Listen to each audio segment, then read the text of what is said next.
Hi, this is Jason Nickleby, Assistant Director with the Minnesota State High School League, and this is football officiating training tape number 3. Off to a good start with week 1. Weather was great, had a lot of great games that came down to the end. Some fine examples of good officiating, but certainly some things that we can talk about and tweak and get better as we move into week 2. We'll take a look at some plays again this week. Again, not picking on any one team or player or official or crew, just trying to learn from these and to use these as a discussion starter for crews as we prepare again for our week 2 game. So with that, let's take a look at some plays.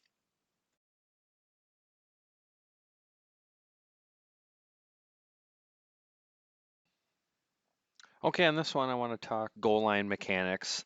Um, in this case, snapping from the 9 roughly, and we're going to have a play that potentially threatens the goal line and the line to gain towards the chain side. So you see here that um, as this play is getting near the goal line, we're still on the move towards the goal line. And what we're going to want to do for sure when it's snapped inside the 7, we want to get right to the goal line and then work backwards for forward progress. When it's at the 9 like this, we're going to move towards the 5 initially, but when we know that they're going to keep on going, which I think we can read that in this particular situation, we need to keep on going because if we get to a situation where the goal line is threatened and we're not there, that's not ideal. So move to the 5 initially, outside of the 7, and then if we have any inkling at all that it's going to continue on and threaten the goal line potentially, we need to just keep going and then work backwards and pick up forward progress. And then the other aspect of this play is make sure that we know the line to gain in advance and work as deep as possible, which is why we are recommending that the chains inside the 20 should be more than 2 steps away, um, more than 6 feet away from the sideline, just to give us more room to work on that side of the field, and then work back at an angle towards the goal line, and then work back to pick up forward progress. But let's know the line to gain. Let's know the goal line, the big lines that they need to achieve. Let's know those in advance. We don't want to signal wind the clock and then stop the clock because we could be losing a few seconds that are important. So we just want to kill the clock right away if they make the line to gain. Obviously, signal touchdown right away if that's the case. So um, move right to the 5, continue to the goal line. If it's going to be threatened at all, then work back into the field of play for forward progress.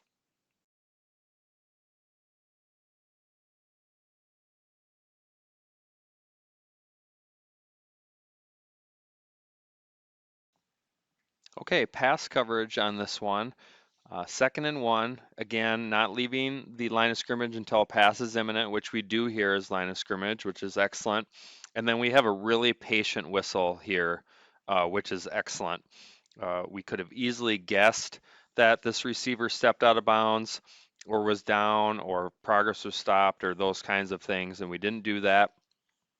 Had a very patient whistle, which is excellent. You see here on the replay, stays in bounds, keeps his momentum moving forward, and we properly keep him up, allowing him to eventually extend the ball across the goal line for a touchdown. So outstanding judgment and patient whistle here. Line of scrimmage, nicely done. Back judge, let's make sure we get to the goal line. We can always officiate forward from there. We get the call right, and that's great, but we want to get to the goal line, turn our hips, and run, which we do, but don't get caught flat footed here. We need to get to the goal line and then wait for the runner to get there. Again, we get the play right, but just make sure that we get to the goal line and then wait for the runner. And we can always assist with forward progress um, if need be when the line of scrimmage official comes up the field. But good coverage, nice judgment, very solid patient whistle, and good coordination between the back judge and line of scrimmage.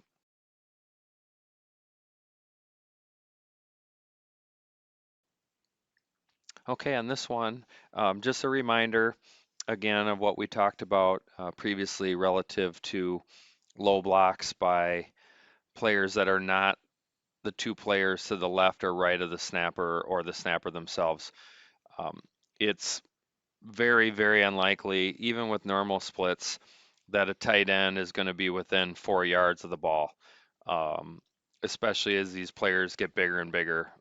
Pretty unlikely for that to be the case. And so, just to make things as simple and as objective as they can be, only the two players to the left and right of the snapper and the snapper are allowed to block below the waist legally. So in this case, very similar to the play we showed previously. Any contact at all, and it appears there is, this should be a foul for an illegal block below the waist. We should have the line of scrimmage official, the line judge in this case, having a look at this block as well as the umpire. Ideally, two flags on the play, and we just need you to be more engaged with low blocks from the line of scrimmage than we have been in the past. So let's be on top of that. Just a reminder on the circumstances relative to low blocks and make sure we're on it communicating with our crew and also our mechanics.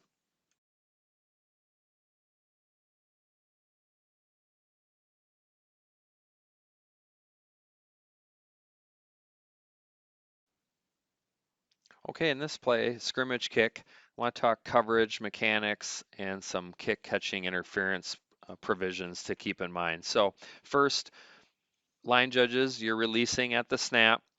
You're going to have the primary for the receiver if it occurs in your 1/3 of the field, and then the back judge would be primary for blocks. And if the ball is in the other 2/3, then the back judge would be primary for the receiver and the line judge would be primary for blocks. As you see in this particular example, it appears that the receiver and the ball are in the line judge's 1/3, so the line judge would be primary and the back judge would be secondary. It doesn't mean they're not looking at it, but they would be secondary because their primary responsibility would be blocks. And then back judges, your initial positioning should put you uh, roughly 5 to 6 yards towards the chain side from the receiver, and then 6 to 7 yards or so deep of that receiver, again, shading to the chain side. Since the line judge is releasing at the snap, we need to make sure that that side of the field is covered sufficiently. And then in this case, you see that we have two receivers. So in that case, from an initial positioning standpoint, the back judge, you can split the difference, again, 6 to 7 yards deep, again, shading towards the chain side, but that's where our initial positioning should be. We should not be to the line judge's side as we are in this example. That's not where our positioning should be for scrimmage kicks.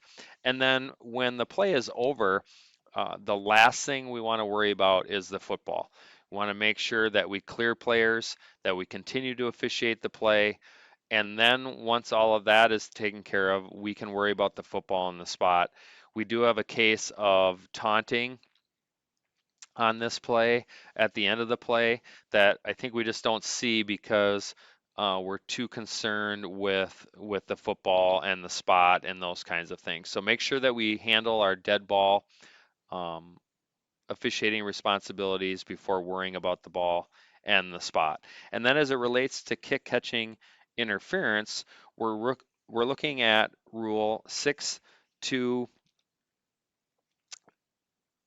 rather 656, sorry, 656, which is on page 59. It says that when any scrimmage kick is in flight beyond the neutral zone, K shall not obstruct R's path to the ball, which is B there. And that's a judgment piece on our part as back judges or line judges potentially.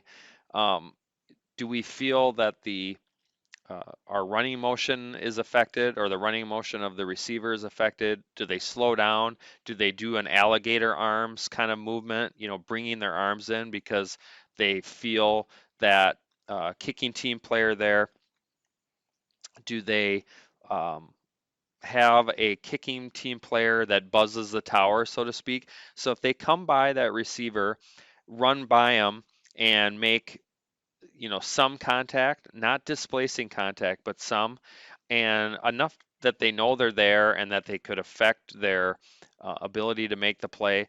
If they complete the catch, we're going to move on with the next play, no foul. But if they buzz the tower or make them alter their path or actually make contact prior to the ball arriving, then we should have kick catching interference.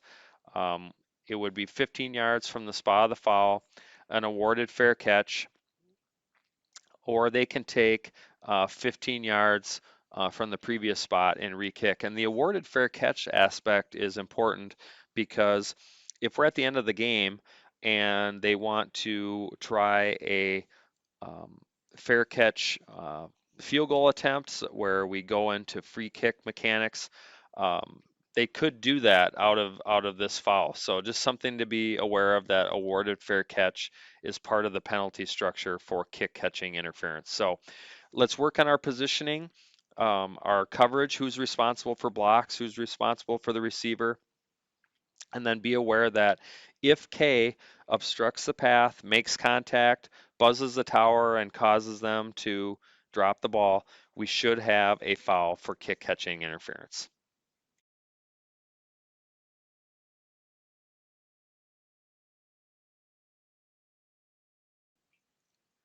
Again, scrimmage kick coverage, we do a really nice job with this. Good initial positioning by the entire crew. Back judge tries to adjust and keep a cushion, and then we're stationary officiating blocks. And then line judge is going to pick up the spot working from behind, umpire working inside out, always keeping our vision at blocks at the point of attack. I don't see any blocks on this play that are an issue. So we do a nice job with that. Again, the spot is the least important piece of this play, or the football. We need to make sure that dead ball officiating and bad blocks are really the priority here. So with that in mind, take a look at the action by number 63 at the end of the play here of the kicking team, as this play comes to an end. So again, we do a nice job with coverage, good job adjusting with the deeper kick. We pick up blocks, make sure they're all good. Everything appears to be in good order. Patient whistle inbounds, but 63 comes in and throws a shoulder right into the head and neck area of the receiving team player who's on the ground. So this should be a dead ball, personal foul against the kicking team, 15 yards from the end of the run, and then it'd be first down, obviously. So these jump out at us and can catch us out, off guard, which I get, but umpires work deep. Don't get too close to the end of the play, because if we get too close, that's when we don't pick up things like this. You see, number 82 takes exception to it. Um, and this is when our games can get away from us, when we let these kinds of hits go without being penalized. So the main thing is getting into the right position to see it. So umpires work deep, and if it goes to your side, same thing. Don't get too close to the end of the play. Again, spot and ball are the last thing we need. So let's pick up the dead ball action and penalize this kind of hit.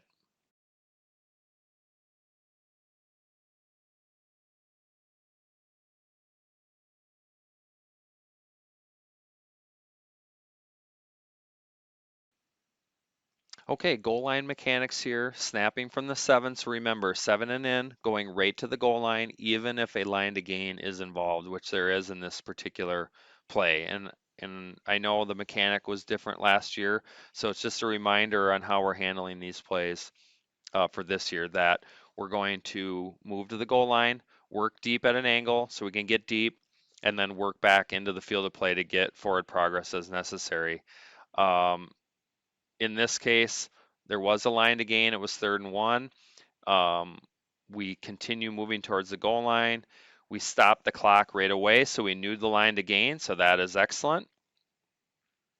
and then we indicate to the referee that we have made the line to gain and it is a first down. So that's excellent communication, excellent knowledge of the line to gain in advance. Again, the only thing we would change here is we need to um, get to the goal line, work deep, and then work back into the field of play to get forward progress. And there is a block by the defense here where he kind of loses his footing and ends up taking out number 72 low. This is not a foul for an illegal block below the waist because he's blocked and there is contact. But if there wasn't, this would be a foul for an illegal block below the waist, and we would expect the back judge to see this and have an opinion on it. But he trips, gets tripped, so no foul there. Good spot, handle that well. Just a reminder again, do not stop at the line to gain on plays inside the 7. We need to go right to the goal line and then work backwards. But great judgment, great mechanics, and communication on this play by the down judge.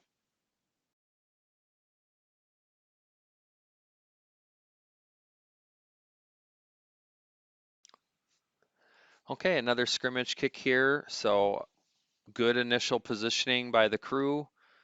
Um, Back judge, we're in good shape. Maybe a little bit deeper. That might help us as this play progresses. So you see that when this ball is kicked, um, we don't maintain our cushion and we end up almost even up with the runner. The runner gets tackled, but potentially if he broke out of there, we would be in harm's way. So let's work a little bit deeper, probably 7, maybe even 8 yards deep, and then maintain our cushion between the return player and our positioning so that we don't get caught up in the soup. We don't want anyone to get run over or hurt.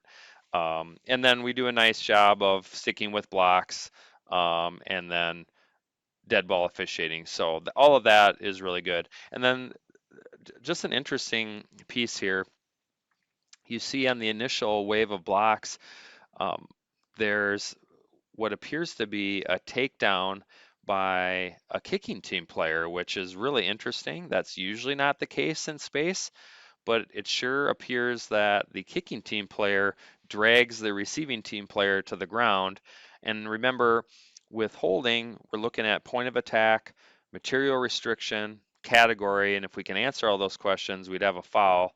Takedowns, we're going to call regardless of location. And so I would support holding against the kicking team on this play. It sure appears that he grabs them and yanks them to the ground and actually takes out a couple other players in the process.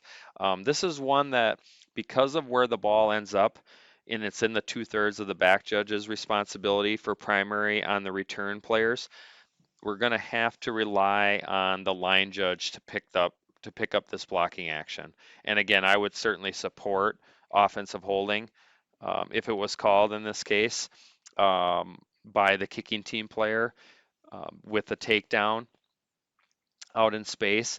But just something to be aware of.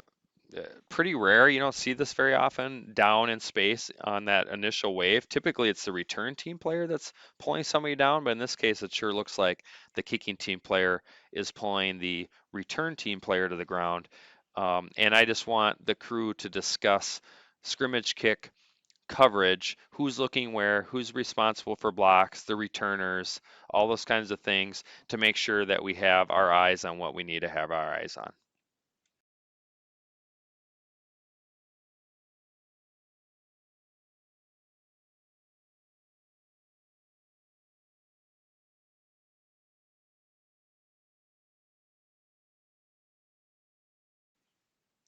Okay, in this play, 4th and 6, and it looks like they're in shotgun formation, and then we're going to end up with a punt. And nobody's down there, no problem. We adjust very well as a crew and handle coverage of the play very well. So good job on that part. Just it's just an awareness piece that first of all, umpires, pre-snap, we need to pick up numbering exceptions. If they're in the game as a numbering exception, we need to know that they're ineligible If they take an initial position between the ends and they're in the game as a numbering exception, they remain ineligible throughout the down once the ball is touched by the snapper. Um, if there's 550 through 79, then it's just like a regular formation and we're fine. No numbering exceptions, and they can be wherever they would like to be relative to the formation. Um, Other pieces, when we're not in scrimmage kick formation, which requires someone to be 10 yards back, which in this case we're not. If we're not in scrimmage kick formation, they can't have numbering exceptions. Okay, they have to have 550 through 79, and or else it would be an illegal formation. Um, if we are not in scrimmage kick formation, further, the snapper does not get roughing the snapper protection. They get protection from the normal personal foul 943 type fouls, but not from roughing the snapper specifically. And then as it relates to roughing the kicker, we don't necessarily allow them to just get blown up, but it has to be obvious that they've established themselves as a kicker and that a kick's going to take place. And I would say that in a formation like this, it's not obvious. So if there's contact with this kicker, unless it's something completely overt, like a body slam or something secondary, I would say we would not have a foul for running or roughing into the kicker on a play like this either. Um, but there's a number of rules that we need to be aware of. Definitions: what is a scrimmage kick formation?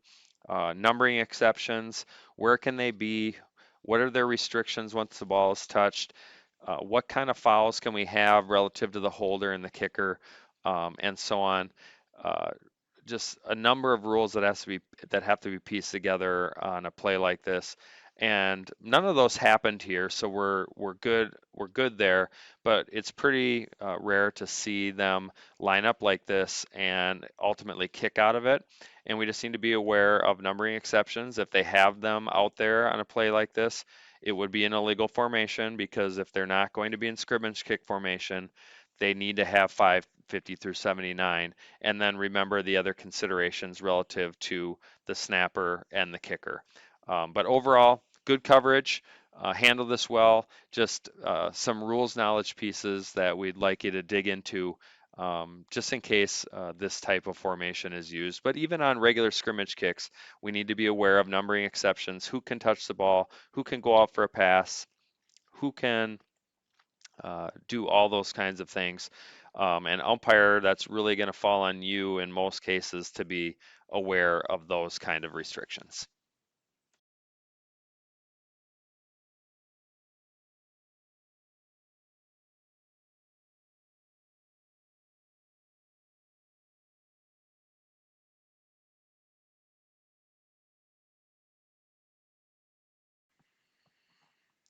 Okay, another scrimmage kick here. So um, initial positioning, remember umpires and referees, let's be about 4 yards or so deep of the kicker. Um, we're going to be around the tight end type position for referees, maybe a little bit wider. And then umpires, you're right in your normal positioning, but we should be at least 4 yards deep of the kicker, because then as the kicker gets the ball and moves forward, we're going to be in much better position to view blocks, view contact against the kicker, and then we can assist with all of those things, especially from the umpire spot. We know the referee is primary for the kicker, but we would like umpires to be aware of what's going on with the kicker and be down on fouls, or have an opinion at the very least when it relates to contact with the kicker. In this case, we have a foul called by the referee for running into the kicker. Okay, so um, first, again, working deeper, umpires, as soon as the kicker is a threat to be fouled, we need to get our vision to blocks and the area in proximity to the kicker so we can help with this. Line judge, good job getting down there, get the spot, maintain it until you find out what's going on. Good good announcement here, and we handle that well. But here's some provisions to think about with running and roughing. If we make contact to the plant leg, it should be roughing. If we have contact with the kicking leg, it should be running into. If they hit the kicker really hard with force, it should be roughing regardless where they hit them. Okay, so this is a left-footed kicker, pretty rare. So on this play, contact is with the plant leg. So if we're going to have a foul, it should be roughing. And we would like both the referee and the umpire to be down on this. And at the very least, umpires need to have an opinion. So contact is with the plant leg, should be roughing if we're going to have a foul. Now, in this particular case, it appears that the player that makes contact with the plant leg of the kicker has some contact with a blocker. Therefore, we would say that this is blocked into, not forced into, blocked into due to contact into the kicker. Therefore, there is no foul for running or roughing the kicker. But outside of this contact, if there was no contact here, this is contact with the plant leg and should be roughing the kicker. Running if it's the kicking leg, this is the plant leg, and we should have roughing if we're going to have a foul at all. But notice there is contact here with this free defender. That's where we need to get our vision. And we're going to say this is blocked into, therefore, no foul. So just wanted to talk about umpires and referees on our coordination.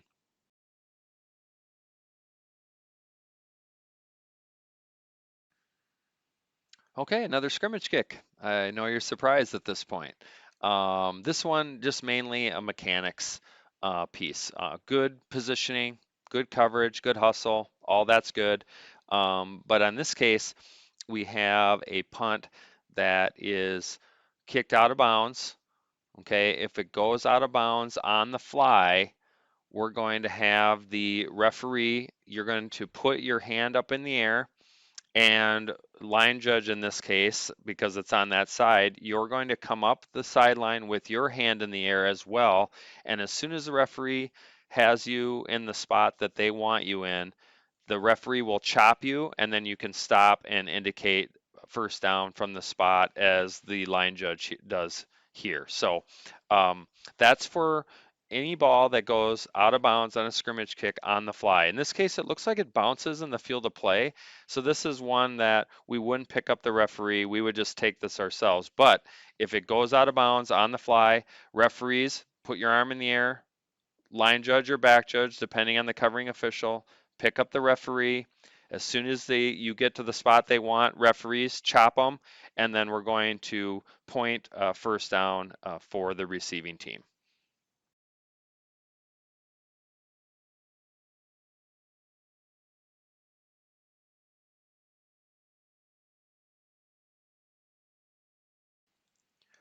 And our last play for this week, surprise, scrimmage kick. So as an example of what I was just talking about in the previous play, line judge, excellent job, gets downfield, goes out of bounds, on the fly, picks up the referee, hand in the air, and then the referee chops when he gets to the spot that the referee wants. So well handled. Remember, we don't have a rugby style kick rule in high school football. So as long as they can establish themselves as a kicker and it's obvious a kick could take place, they do have running and roughing the kicker protection. So just something to note. But again, if the ball goes out of bounds on the fly, covering official, hand in the air, you'll get chopped in or chopped to stop by the referee, and that's where we'll put the ball in play. Line judge or back judge, depending on the side of the field. And if it bounces in the field of play, goes out of bounds on its own, then we're just going to take that. The referee will not line us up. So good coverage, good initial positioning, well done mechanically. This play is handled very well by the crew.